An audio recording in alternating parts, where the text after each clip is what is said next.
잠시 기도하고 말씀 나누겠습니다. 사랑하는 주님, 이 시간 우리가 주의 음성 듣기 원합니다. 성령님께서 기록하신 말씀 성령님께서 풀어주시고 또 우리 심령 가운데 성령 충만함 얻게 하셔서 이 말씀이 우리에게 귀한 양분이 또한 은혜가 되게 하여 주옵소서. 전하는 자 듣는 자 모두에게 귀한 은혜로 함께 하여 주옵소서. 감사하며 예수님 이름으로 기도합니다. 아멘. 이렇게 함께 말씀 나눌 수 있는 귀한 기회를 주셔서 너무 감사합니다. 아마 이 신부산 교회 강단에 섰던 목사님들 중에 제일 작은 교회 목사가 아닐까 싶습니다. 사랑하고 존경하는 조정희 목사님께서 불러주셔서 이거 감당하기가 어려운데 늘 사양하고 했었는데, 작년에 저희 교회 청년부 수련회 때 조정희 목사님께서 와서 굉장히 많이 애를 써주셔서 제가 그 은혜를 이렇게 갚을 방법이 없어서 부족하지만 와서 말씀 나누게 되었습니다. 자, 우리가 오늘 보려고 하는 내용은 마가복음 2장 내용입니다. 일반적으로 흔히 이야기할 때에 마가복음은 예수님의 수제자였던 베드로가 선포한 내용을 베드로와 함께 따라다니던 마가가 기록한 것으로 생각하고 있습니다. 마가복음 2장은 특별히 베드로가 누렸던 그리고 고백하는 예수님은 도대체 누구신가 이에 대한 내용을 세 가지 담고 있습니다. 첫 번째 나왔던 내용은 예수님께서는 죄인을 용서하시는 하나님이시다라는 선포고요. 두 번째 내용이 우리가 오늘 읽은 내용입니다. 그리고 마지막 세 번째 내용은 예수님께서 안식일의 주인이셔서 주님을 믿고 따르는 자들에게 안식을 주신다는 그런 내용을 담고 있습니다.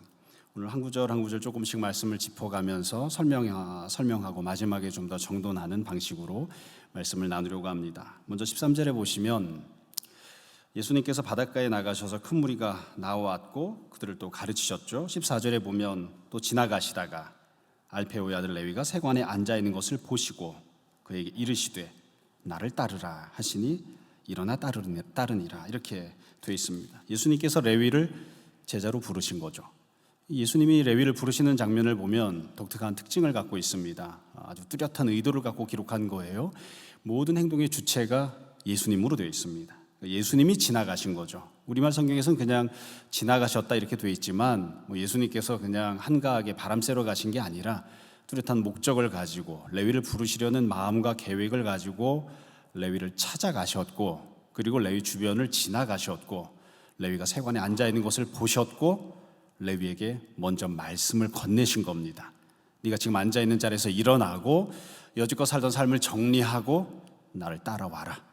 주님께서 부름을 주셨죠. 그리고 이 부름에 대해서 레위가 순종하면서 레위가 예수님의 제자가 되는 사건이 13절 14절에 나옵니다. 우리가 다 알고 고백하는 것이지만, 그래서 예수님이 제자가 된다고 하는 것은 그 사람이 여지껏 어떤 모습으로 살았든지 간에 지금 자기가 처해있던 모든 상황 형편, 자기의 모든 삶의 가치, 그 모든 것들을 내려놓고 예수님을 따라가는 겁니다. 그러니까 죄를 짓던 사람이 죄를 짓는 모습 그대로 가지고 예수님을 따라가는 게 아니에요. 죄 짓던 삶을 내려놓는 거, 내가 좋아하던 거 포기하는 거. 레위 같은 경우에는 주님께서 이 레위를 부르신 장소가 교회가 아니라 삶의 자리였죠. 직장입니다. 그러니까 레위가 예수님 믿겠다고 발버둥 치거나 기도하거나 설교 듣다가 회심한 게 아닙니다. 예수님께서 그가 일하고 있는 곳, 밥벌이 하고 있던 곳에 찾아가셔서 나를 따라와라 이렇게 부르셔서 직장에서 예수님을 따르기 시작한 거죠. 이러면서 레위가 제자가 됩니다. 자, 그러면 이와 같이 제자가 된 다음에 레위에게 도대체 어떤 일이 있었는가가 오늘 본문에 나옵니다. 세부적으로 두 가지 사건이 있고 그 뒤에 맨 마지막에는 이 두 가지 사건을 정리하는 결론에 해당하는 내용이 나옵니다. 첫 번째 사건이 15절부터 17절까지 내용입니다. 이 내용도 구절구절 설명하면서 말씀을 보려고 합니다. 일단 15절에 보시면 그의 집에 앉아 잡수실 때에 이렇게 되어 있죠. 그러니까 아마 레위가 예수님을 따르는 사람이 되고 제자가 된 다음에 예수님을 자기 가정에 초청을 한 것 같아요. 그리고 식사 대접을 하는 게 아닌가 싶습니다. 이렇게 주님께서 누군가를 부르시고 제자 삼으시면 그 사람의 집으로 찾아가셔서 그 사람이 집에 있던 문제를 해결해 주시거나 아니면 더불어 함께 식사하시고 가정에서 교제를 나누시는, 그게 일반적으로 벌어졌던 사건입니다. 우리가 다 아는 사건이죠. 예수님이 베드로를 부르신 이후에 베드로의 집에 가셔서 열병을 잃었던 장모의 병을 고쳐주시죠. 그래서 항상 예수님을 믿고 제자가 된다고 하는 것은 삶의 자리에서의 문제를 정돈하는 것뿐만이 아니라 가정으로 주님을 모시고 그 가정 안에서 그가 갖고 있던 문제 이런 것들을 해결받고 또 가정에서 주님을 섬기는 그런 모습이 이제 나타납니다. 오늘 본문을 보면 이 레위의 가정에서 집에 모여서 식사하는 장면을 독특하게 특징적으로 기록을 했어요. 15절 그 뒤에 보시면 이렇게 되어 있습니다. 많은 세리와 죄인들이 예수와 그의 제자들과 함께 앉았으니 이는 그러한 사람들이 많이 있어서 예수를 따름이러라. 여러분, 우리가 누군가를 식사 대접한다고 하면 밥을 얻어먹는 사람, 대접받는 사람 입장에서는 가서 보면 나 오늘 뭘 먹었다, 얼마짜리 먹었다, 분위기가 어땠다, 아니면 누가 서빙을 했다, 홀의 크기가 어떠했다, 이런 객관적인 여러 가지 사실들, 상황들에 대해서 이야기를 할 수 있어요. 또 그게 관심거리가 될 수도 있습니다. 근데 본문을 보면 그런 내용들은 한마디도 기록이 없죠. 딱 한 가지만 기록합니다. 누가 그 자리에 있었는가, 누가 그 식사 자리에 함께하고 있었는가. 근데 불행하게도 그 자리에는 많은 세리와 죄인들이 함께하고 있었습니다. 우리가 아는 것처럼 죄인이라고 하는 말은 그 자체가 죄를 많이 지은 사람들이고요, 세리는 그 당시에 매국노, 역적에 해당하는 사람들이어서 당시 이스라엘이 로마의 식민지였기 때문에 이스라엘에서 세금을 걷어서 로마에다 갖다 바치는, 그리고 거기에 부역하면서 밥벌이를 하고 먹고 살던 그게 세리들이었죠. 그래서 길거리를 다니면 세리를 만나면 침을 뱉어도 아무도 할 말이 없는, 그게 이제 그 당시 상황이었습니다. 그런 사람들이 많이 같이 예수님과 함께 둘러앉아 식사를 하는 거예요. 저는 개인적으로 생각할 때는 아마 이와 같은 설명이 이 장면을 잘 묘사하기 위한 설명이기도 하고, 동시에 예수님께 먼저 양해를 구하거나 허락을 받거나 아니면 주님께서 이 사람들을 같이 밥을 먹자고 초청을 하셨기 때문에 이와 같이 할 수 있었던 게 아닌가 싶어요. 그러니까 예수님은 죄인들과 같이 밥 먹기 싫은데 내 친구들이 죄인이니까 같이 좀 밥 먹어야 되겠습니다, 이렇게 하지는 않았을 것 같거든요. 언제나 그렇습니다. 대접을 한다고 하는 건 대접을 받는 사람 기준으로 하는 거죠. 저희 교회 성도들은 제가 편식을 많이 한다는 것을 굉장히 잘 압니다. 그래서 식사를 한다 그럴 때는 가급적 목사와 먹지 않기를 이렇게 생각하곤 하거든요. 이 부산인데 늘 송구한 이야기인데 저는 해산물을 전혀 먹지 않습니다. 그래서 멸치 국물 들어갔다 안 먹습니다. 그래서 누군가가 저한테 뭔가를 대접할 때에 항상 정해줍니다. 처음에 교회를 개척했을 때에는 항상 부대찌개를 먹었어요. 여러 가지 이유가 있었는데 그 중에 하나는 제가 어렸을 때 신앙생활할 때 목사님께 대접을 하려고 하면 항상 소고기집에 가야 돼서 돈 없는 성도들이 목사 대접하기가 좀 어렵다, 저희 어머니가 그러셨습니다. 그래서 좀 부대찌개 정도를 먹으면 부담 없이 목회자를 대접할 수 있지 않을까, 그래서 부대찌개를 정해놓고 먹었습니다. 그래서 목사와 식사를 한다, 저와 밥을 먹는다 그러면 메뉴는 정해져 있는 거예요. 부대찌개. 그러다 이제 어느덧 좀 시간이 지나니까 애들 엄마가 건강이 안 좋다, 그래서 그 다음에는 보쌈, 그래서 오늘도 보쌈, 내일도 보쌈, 모레도 보쌈. 전 어제 부대찌개를 먹었습니다. 애들 엄마가 없을 때 얼른 먹어야 돼서. 아마 예수님께서 이 죄인들이 오는 것을 허락하셨던 것 같아요. 기뻐하셨던 것 같고, 그러니까 이 자리에 함께 모여서 이렇게 밥을 같이 먹지 않았나 싶습니다. 자, 근데 문제는 그 다음에 벌어지죠. 그냥 같이 평화롭게 밥을 먹고 아름답게 교제하고 서로 기뻐하고 좋아하고 웃고 떠들었으면, 그것으로 끝이 났으면 참 좋았을 텐데 16절을 보면 뜻하지 않았던 좋지 못한 상황이 생깁니다. 16절을 보세요. 이렇게 되어 있습니다. 바리새인의 서기관들이 예수께서 죄인 및 세리들과 함께 잡수시는 것을 보고 그의 제자들에게 이르되 어찌하여 세리 및 죄인들과 함께 먹는가. 이 식사 자리에 초청받지 않은 사람이 등장한 거예요. 바리새인의 서기관들이 등장을 합니다. 아마 이분들은 이 세리가 있던 집 안은 불결한 곳이라 여겨서 집 안에 들어오지는 않았던 것 같아요. 아마 그래서 일반적으로 당시 유대의 관습을 따라서 창문을 열어두면 창 밖에 서서 안을 쳐다보면서 이런저런 얘기를 했던 것 같습니다. 그러니까 안에서 죄인과 세리들이 밥을 먹으니까 이분들이 예수님의 제자들에게 떠들어대는 거죠. 왜 세리 및 죄인들과 같이 밥을 먹느냐. 그 당시 사회에서는 같이 밥을 먹는다는 것은 신분이 비슷하거나 도덕적 수준이 비슷하거나 친구가 된다는 뜻이거든요. 그러니까 예수님께 직접 말하면 좀 그렇지만 제자들에게 이야기하는 거예요. 제자들에게 왜 세리들이랑 같이 밥을 먹느냐. 그럼 우리가 다 알고 있죠. 제자들에게 이야기하는 건 누구 들으라고 하는 겁니까? 예수님 들으라고 하는 겁니다. 이거 바보 천치가 아니면 다 알 수 있습니다.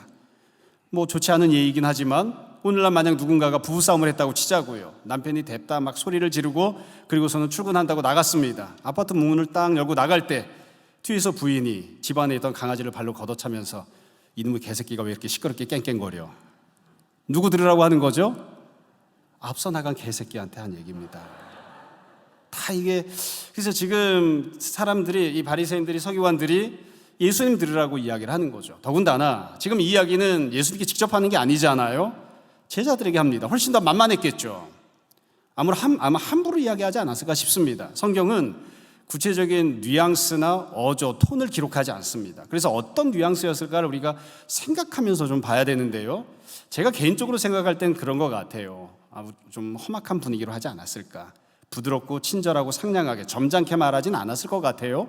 뿐만 아니라 이들이 이야기했던 내용을 다 기록하지도 않았을 것 같습니다. 그래서 그냥 상상을 해본다면, 추측을 해본다면 이렇게 이야기하지 않았을까. 소리를 지르는 겁니다. 제가 잠깐 욕을 할 겁니다. 양해하고 들으시기 바랍니다. 왜 이런 죄인 새끼들이랑 같이 밥 처먹고 지랄이냐. 너도 이 새끼들이랑 똑같은 놈이지. 그런 느낌이었겠죠. 그렇게 이야기를 하는 겁니다. 그러니까 지금 갑자기 밥 먹다가 분위기 삭막해지는 거죠. 막 시끄럽게 떠들어대는, 그리고 사람들이 손가락질하는 그런 모습이 된 거예요. 자, 그러면 이와 같은 상황이 되었을 때 그 다음엔 어떻게 전개가 되었는가? 여러분, 본문을 보기 전에 우리 상식적으로 생각을 해봅시다. 우리가 누군가를 초대를 했어요. 내가 좋아하는 사람을 초대를 했어요. 같이 밥을 먹고 있어요.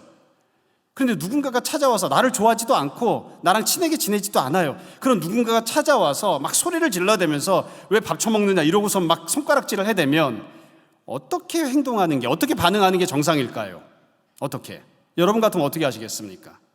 더군다나 지금 여기 보면 많은 죄인과 세리들이 밥을 먹는다고 했으니까 숫자가 비록 구체적으로 나오진 않았지만 그냥 상정해 보는 거예요. 추정해 보는 거예요. 한 20-30명 있다고 칩시다. 여기 와서 지금 손가락질하고 있는 사람들은 몇 사람이나 왔을까요? 아마 많지 않았을 거예요. 그러니까 원래 상식적인 반응은 이거예요. 밥 먹던 사람들이 저 자식들이 돌았나? 난 밥 처먹는데 왜 찾아와가지고, 그런 나가서 한 대씩만 쥐어 박아도 이 소리 질렀던 서기관들 20대는 맞고 돌아가야 되는 게 정상이죠. 그게 상식입니다. 당연히 그렇게 했어야 될 것 같아요. 그런데 여러분 본문을 보세요. 바리새인 서기관들이 16절에 이야기합니다. 그런데 16절 이후에 이와 같이 손가락질을 당했던 사람들이 반응을 하는 내용이 나오나요? 안 나옵니다. 성경을 읽을 때 그래서 우리가 좀 천천히 읽어야 됩니다. 16절과 17절 사이에는 시간의 간격이 있어요. 예수님이 곧장 말씀하신 게 아니에요. 이 손가락질을 당했던 사람들이 침묵하면서 보내는 시간이 있습니다. 아무도 대꾸를 못하는 거예요. 분위기를 한번 생각해 보세요. 그 이전은 예수님과 같이 고기를 굽고 음료수를 마시고 잔을 기울이고 웃고 떠들고 즐겁게 그렇게 보내던 왁자지껄한 분위기였는데 갑자기 모든 사람들이 숟가락을 다 내려놓고 침묵하는 거예요. 왜 아무 반응이 없었을까요? 이유는 간단합니다. 그들이 하는 말이 옳기 때문입니다. 그들이 하는 말이 맞습니다. 여기 지금 모인 사람은 어떤 사람들이에요? 죄인들입니다. 비록 손가락질을 하고 있는 사람들이 있지만 그 사람들이 거짓말하고 있는 게 아니에요. 너희는 죄인이잖아. 너희는 세리잖아. 그리고 죄인과 세리와 함께 밥을 먹고 있는 예수나 제자들도 똑같은 놈들인 거잖아. 맞습니다. 반박을 할 수가 없는 거예요. 그 사람들이 보아도 내가 죄인이고 내가 나를 봐도 죄인인 거예요. 이건 단순하게 의롭게 살았는데도 스스로를 낮게 여겨서 겸허한 모습으로 내가 의로운 사람이 아닙니다, 죄인입니다 이렇게 고백하는 게 아니에요. 세상적인 방식, 세상적인 평가를 하더라도 이 사람들은 다 죄인인 거예요. 빼도 박도 할 수 없는 죄인이기 때문에 이 사람들이 옆에 있는 분들이 하는 손가락질을 감히 뭐라고 반박할 수 없는, 그래서 갑자기 숟가락을 다 내려놓고 침묵해야 되는 그런 상황이 된 거죠. 여러분들은 현실 속에서 이런 경험들이 있으신가요? 이런 경험들이. 아마 자녀를 키우시는 분들은 다 그런 생각 혹은 그런 경험 혹은 자기가 그렇게 해본 적이 있는지도 모르겠습니다. 아이가 학교에 가서 시험을 보고 왔습니다. 잘 봤을까요? 못 봤을까요? 못 봤죠. 전 주변에서 시험을 잘 본 아이를 거의 본 적이 없습니다. 보면 항상 애들이 시험을 못 봐요. 시험을 못 본 애가 집에 와가지고서는 밥을 먹고 있었는데 늦게 퇴근하는 아빠가 들어왔습니다. 그리고 애가 밥 먹는 것을 봤어요. 물어본다고요. 오늘 시험 어땠니? 애가 뭐라고 할까요? 죽 썼어. 이렇게 말하는데 익숙하죠? 죽 썼어. 그때 아빠가 뭐라고 하나요? 그래, 열심히 밥 잘 먹어라. 이러면 좋은데 종종 아빠가 가끔 화가 나면 이렇게 이야기한다고요. 그따위 성적 받아놓고 밥이 목구멍으로 넘어가니 네가 제정신이니. 개돼지도 그렇게는 안 한다.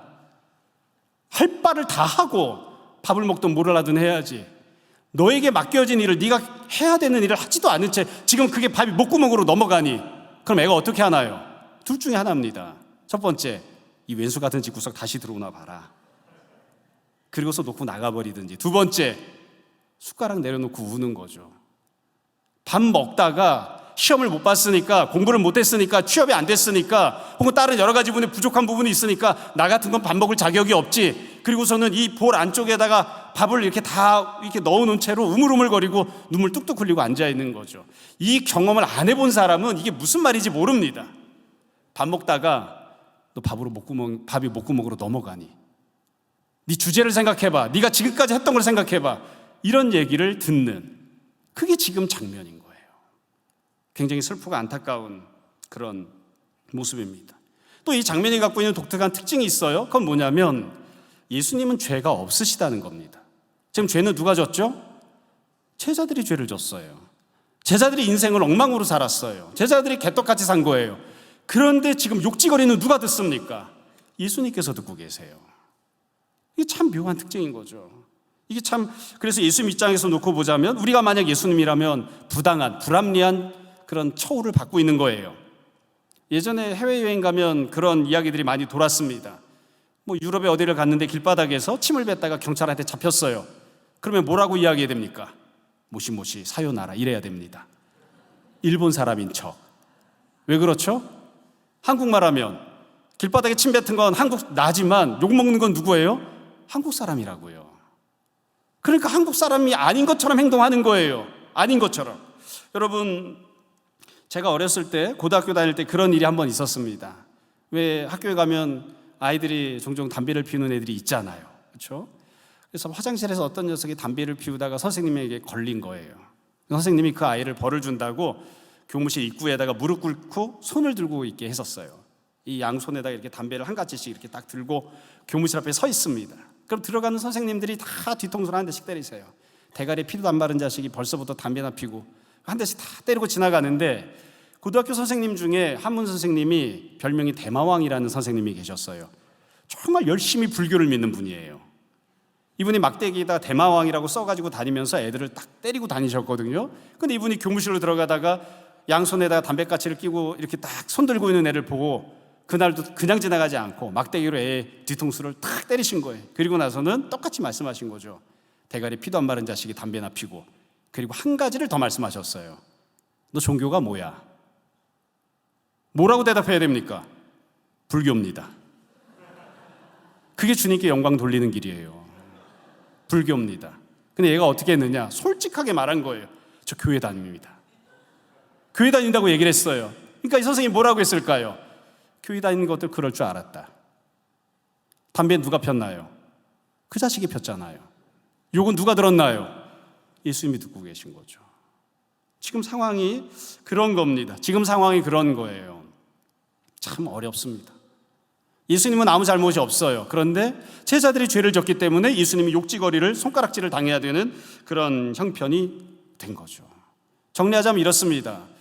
레위가 예수님께 분을 받아서 여지껏 삶을 정리하고 예수님을 따르는 제자가 되었지만 여지껏 엉망진창으로 산 거예요. 여지껏 죄를 짓고 산 거예요. 그래서 회개해서 하나님 앞에 죄를 용서받는다 하더라도 그 죄의 흔적이 남아있어요. 사람들이 다 알고 있어요. 저런 자식이 교회를 간다고? 저런 자식이 예수님 믿는다고? 그래서 그 사람 때문에, 나 때문에, 여지껏 죄를 짓고 살았던 나의 과거의 세상적인 삶 때문에 주님께 욕이 되는, 주님께 누가 되는, 주님께서 손가락질을 당하는 그런 상황인 거죠. 자, 그럼 이와 같은 상황에서 주님은 뭐라고 말씀하셨는가? 16절과 17절 사이에 있는 침묵의 시간이 지나고 주님께서 이렇게 말씀하십니다. 17절 이렇게 말씀하셨어요. 예수께서 들으시고 그들에게 이르시되 건강한 자에게는 의사가 쓸데없고 병든 자에게라야 쓸데있느니라. 나는 의인을 부르러 온 것이 아니요 죄인을 부르러 왔노라 하시니라. 이게 예수님 말씀입니다. 무슨 말씀인가요? 간단합니다. 나는 너를 버리지 않는다. 너 때문에 내가 욕을 듣지만 나는 절대로 너를 버리지 않는다. 죄를 지은 건 너지만, 그래서 욕을 먹는 건 나지만 내가 손해를 감내하겠다. 나는 너를 사랑해. 무슨 일이 있어도 나는 너를 버리지 않아. 나는 너와 함께 할 것이다. 이게 예수님이 하시는 말씀입니다. 제가 종종 성도들이랑 이야기하다 보면 그런 이야기할 때가 있어요. 여러분, 예수님 믿는 사람이 항상 건강하고 항상 부자로 살고 항상 돈 잘 벌고, 아니죠. 왜 나는 그렇게 기도하는데, 왜 나는 그렇게 주님을 열심히 섬기는데 건강이 이렇게 좋지 못합니까? 왜 이렇게 나는 되는 일이 없습니까? 왜 이렇게 사업이 안 됩니까? 우리 자식은 날마다 그렇게 열심히 공부하고 기도하는데 왜 성적이 아래에서 세는 게 훨씬 더 간단합니까? 그런 때들이 있어요. 그래서 어디 가서 이야기할 때에 내가 주님께 드릴 수 있는 유익이란, 내가 주님께 도움이 되려면, 주님의 영광을 위해서 내가 뭔가를 한다면, 나 교회 다닙니다, 예수님 믿습니다, 그 얘기를 안 하는 게 주님께 도움이 되는, 내가 주님께 해줄 수 있는 거 그거밖에 없는 것 같아. 그런 처지들을 사람들이 만나기도 합니다. 그래서 주님은 그럴 때마다 거꾸로 말씀하신다고요. 나는 너를 버리지 않아. 네가 나에게 어떤 손해가 되어도 나는 너를 사랑해. 나는 너와 함께한다. 이게 지금 예수님이 하시는 첫 번째 사건 말씀입니다. 여러분, 다시 말씀드려요. 이미 예수님 주변에는 수많은 사람들이 있었습니다. 다른 제자들도 있었어요. 그래서 주님께서 기왕이면 공부로 치면 1등, 대학으로 치면 서울대, 직장으로 치면 삼성을 다니는 사람을 얼마든지 제자로 뽑을 수 있어요. 주님은 죄가 없고 잘못이 없으시기 때문에 육지거리와 손가락질을 안 당하시려고 한다면 훨씬 더 능력 있는 사람들을 자신의 제자로 선택하시면 돼요. 근데 주님이 그렇게 안 하십니다. 굳이 레위를 찾아가시고 그 사람 때문에 손가락질을 당해야 되는 그 사람을 제자로 부르시는 거예요. 이게 지금 첫 번째 사건입니다. 두 번째 사건이 그 뒤에 연달아서 나옵니다. 내용은 비슷합니다. 똑같은 본질적인 주제를 조금 다른 방식으로, 다른 사건으로 전개되는 걸 기록하고 있어요. 18절부터 20절까지가 두 번째 사건인데요. 이렇게 되어 있습니다. 요한의 제자들 바리새인들이 금식하고 있는지라. 이제 금식하는 내용으로 나와요. 요한의 제자들이나 바리새인들은 세상적으로 이야기하면 종교인이라고 할 수 있습니다. 성직자에 해당한다고 해요. 아니면 뭐 열심히 있는 성도들이 되었건, 여튼 금식하고 있습니다. 여러분, 금식하고 있는 건 좋은 일이죠. 저는 이제 조금 어떤 부분에서는 개혁적인 목사님들과 다른 입장이 있어서 목적이 무엇이 되었던, 자기를 드러내기 위해서 금식을 하건 아니면 뭐 경건한 마음으로 금식을 하건 안 하는 것보단 하는 게 낫다, 그렇게 생각합니다. 뭐 교만한 마음으로 금식을 하더라도 그러다 조금씩 바꾸는 게 낫지, 안 하다가 온전한 모습으로 금식하려고 하면 쉽지 않은 때들이 많거든요. 여튼 이분들이 훌륭한 모습을 나름대로 갖고 있는 거예요. 근데 문제가 벌어졌어요. 사람들이, 18절 그 뒤에 보시면 이렇게 되어 있죠. 사람들이 예수님께 와서 말을 한 거예요. 이 금식을 하고 있는 분들이 온 게 아니고요, 제3자들이 있어요. 사람들이, 저 사람들은 금식을 하고 있네, 종교인답게 잘 생활하고 있네, 그걸 쳐다봤어요. 그 사람들이 예수님께 와서 이야기하는 거예요. 문제를 제기합니다. 18절 뒷부분입니다.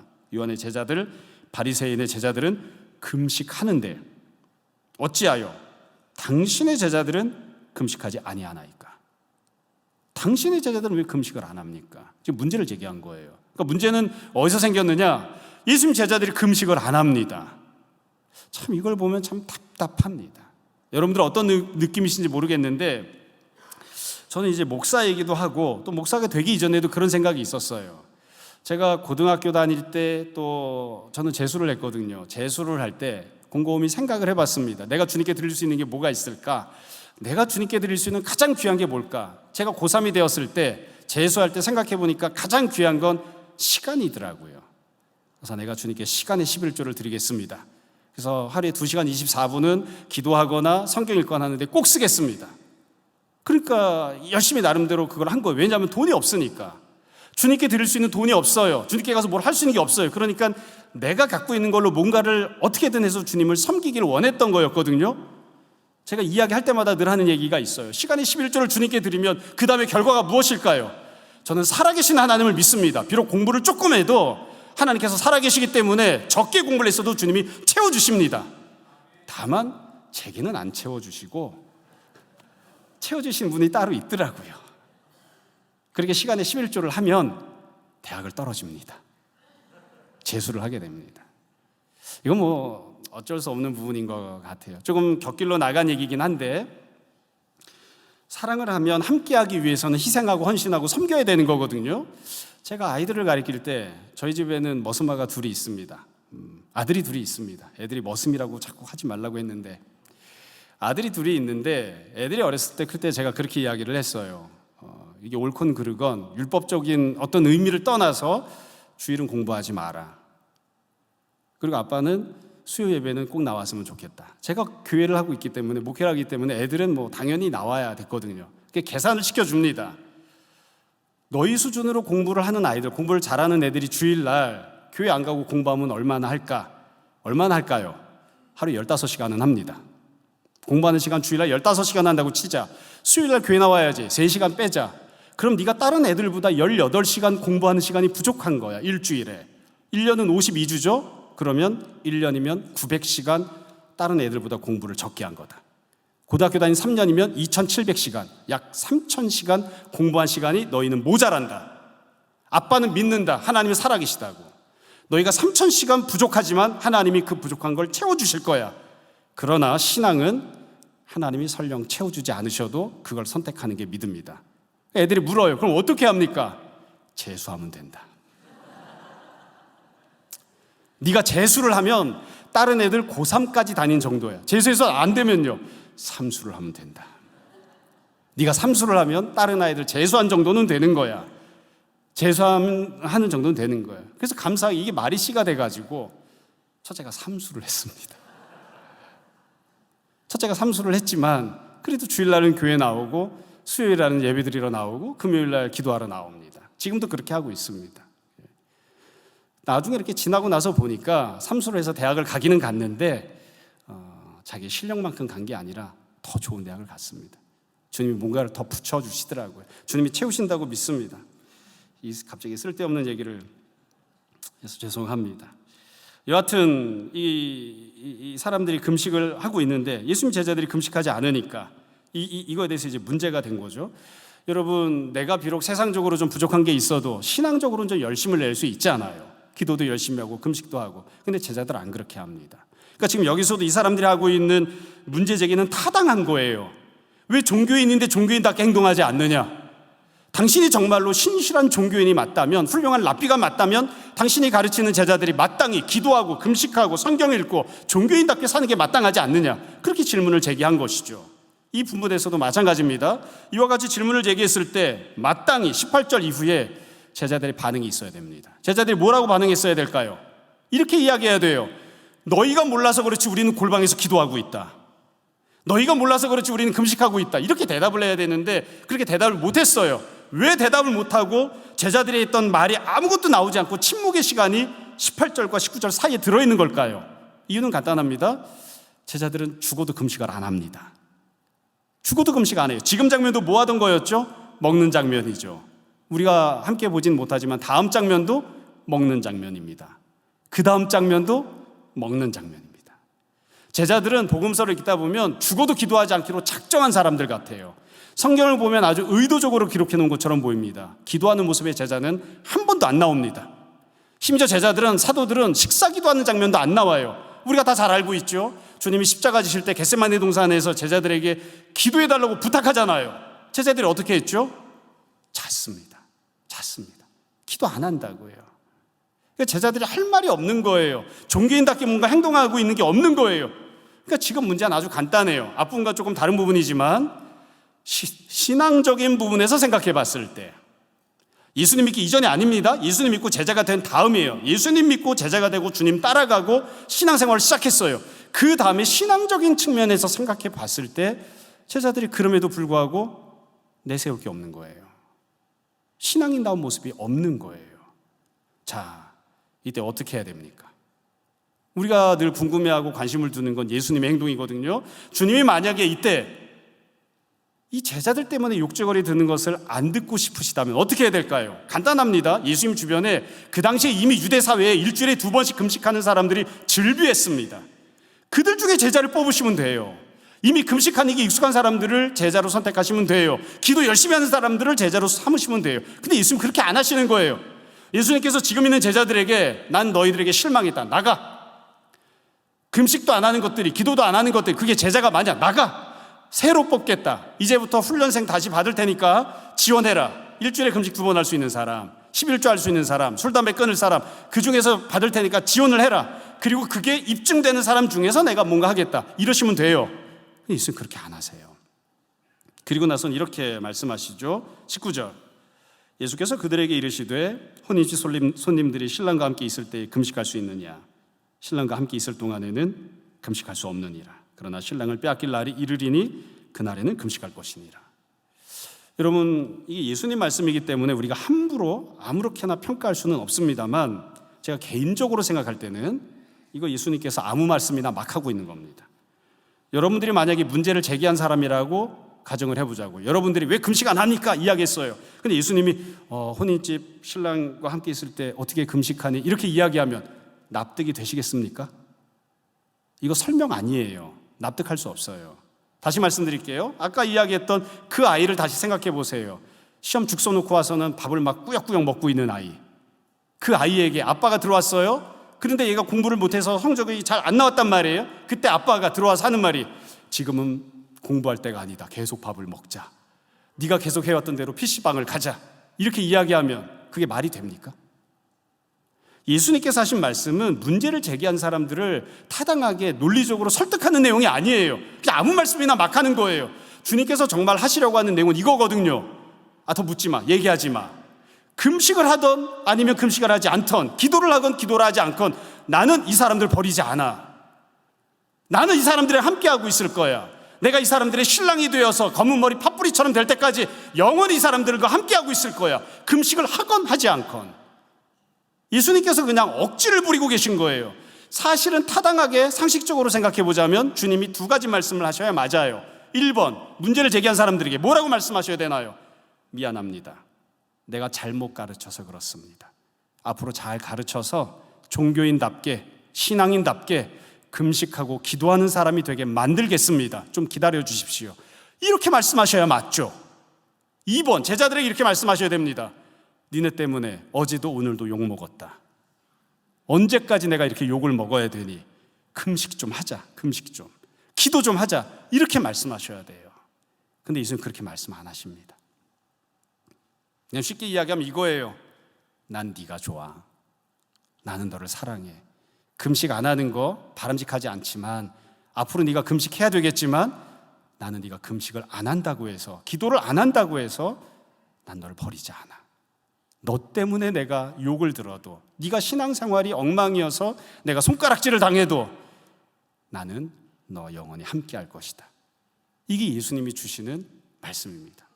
마지막 부분을 볼게요. 결론으로 이렇게 나옵니다. 아주 유명한 내용이 21절과 22절에 나옵니다. 이렇게 되어 있죠. 생배 조각을 낡은 옷에 붙이는 자가 없나니 만일 그렇게 하면 기운 새 것이 낡은 그것을 당기어 헤어짐이 더하게 되느니라.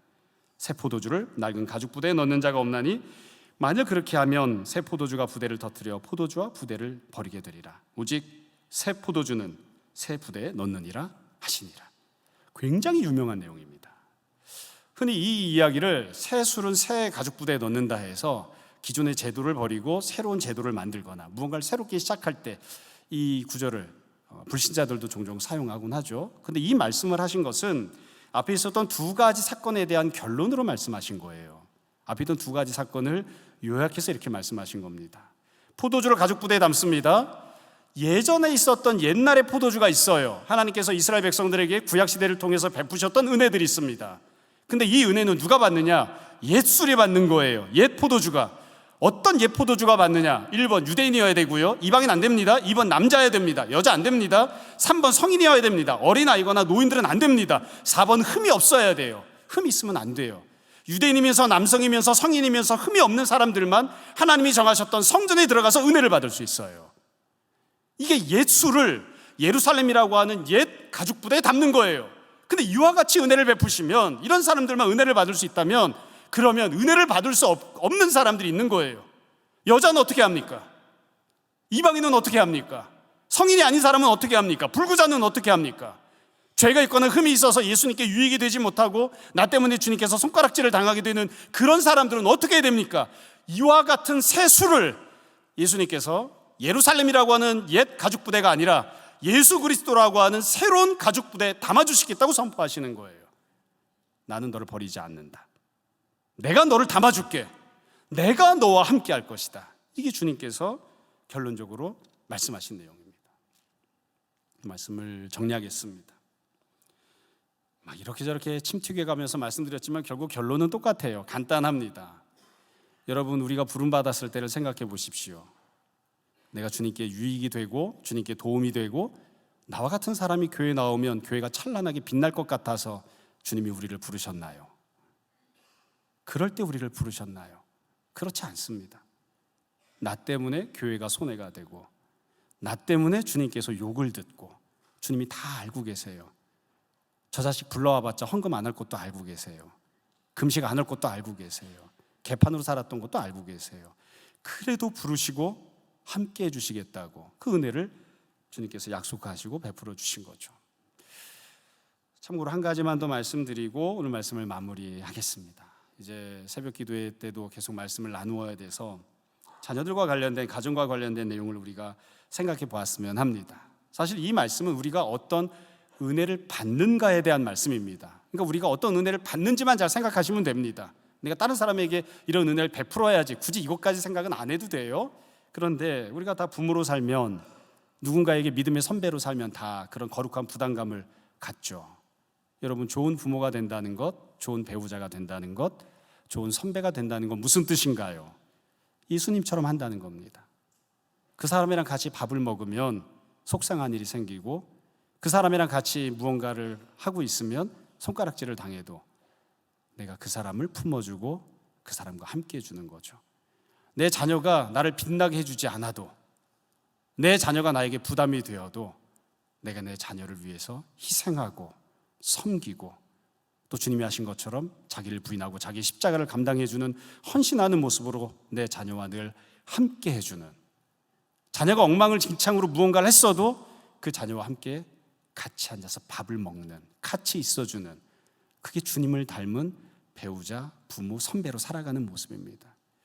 여러분, 우리가 어떤 은혜를 받았는지를 늘 생각하고 기억하고 동시에 내 주변에 있는 다른 사람들에게 그와 같은 은혜를, 함께함의 은혜를 나누어주고 베풀어주는 그런 우리 모두가 될 수 있었으면 좋겠습니다. 받은 은혜를 늘 기억하는 우리 모두, 그리고 주님 닮은 모습으로 그 은혜를 베풀고 나눠주는 우리 모두가 될 수 있기를 주님 이름으로 축복합니다. 잠시 기도하겠습니다. 만약 주께서 의로운 사람을 찾으신다면 우리가 감히 주님의 제자가 될 수 없었음을 고백합니다. 주께서 죄인을 부르러 오셨고 죄인의 친구가 되어주셨기 때문에 우리가 기쁨을 누리고 우리가 주님의 은혜를 받을 수 있게 되었음을 주님 앞에 고백합니다. 주님 감사합니다. 우리가 받은 은혜를 늘 기억하게 하시고 그렇기 때문에 여지껏 살아왔던 악한 모습, 여지껏 행해왔던 부족한 신앙 모습을 돌아보고 회개하는 자가 되게 하시고 나아가 주님 닮은 모습으로 주께서 베푸신 것처럼 우리도 다른 누군가에게 함께 해주는 은혜를 베푸는 제자들 되게 하여 주옵소서. 감사하며 예수님 이름으로 기도합니다.